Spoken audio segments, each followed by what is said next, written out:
যশোর থেকে ঝিনাইদহ এই ৪৬ কিলোমিটারের জার্নিটা মনে থাকবে আমার সারা জীবন। কেননা এই রাস্তাটা অসাধারণ সুন্দর। আই সব্যনাশ, কি সুন্দরের সুন্দর!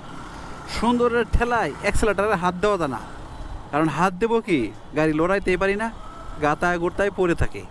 এই যে অবস্থা, এই যে অবস্থা।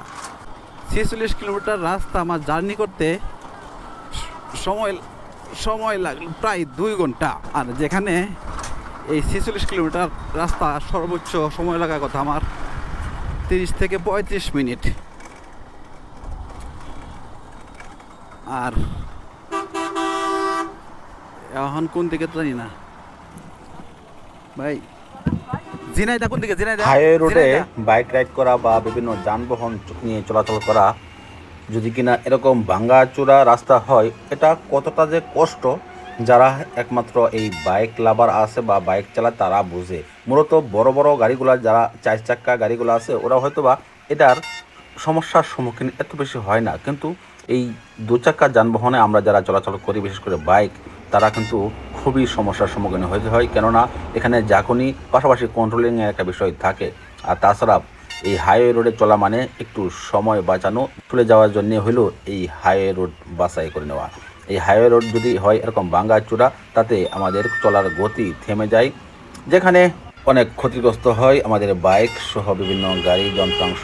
তবে এই রাস্তার আমরা কর্তৃপক্ষের কাছে দাবি জানাবো, আপনারা খুব দ্রুত এই সমস্ত হাইওয়ে রাস্তাগুলো একটু মেরামত করে চলার উপযোগী করে দিন। ভিডিওটা শেয়ার করে দেবেন যাতে করে কর্তৃপক্ষের নজর পড়ে এবং এটার একটা সুব্যবস্থা হয়। আল্লাহ হাফেজ। আই সব্যনাশ, কি জাকুনির জাকুনির ছুটে আর থাকা গেল না।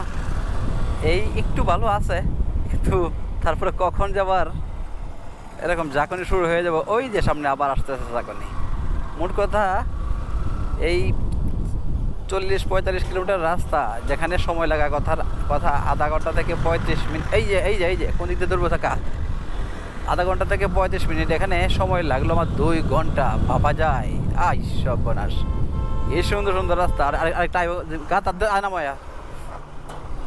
এই 45 কিলোমিটার রাস্তা আমাকে শিখিয়ে দিল এক নতুন অভিজ্ঞতা। এই অভিজ্ঞতার কথা আমি বলবো না, কেননা এই 45 কিলোমিটার রাস্তা যেখানে আমার সময় লাগতো 30 থেকে 35 মিনিট, আর এখানে অলরেডি 2 ঘন্টা শেষ। তারপরেও আমি এখনও কিছু পাইনি। ঝিনাইদহর আশেপাশেও ঢুকতে পারি না। তা কি অবস্থা রাস্তার! ওরে বাবা রে, নাট পাট সব খুলে গেল মনে হয়। এই সর্বনাশ রে!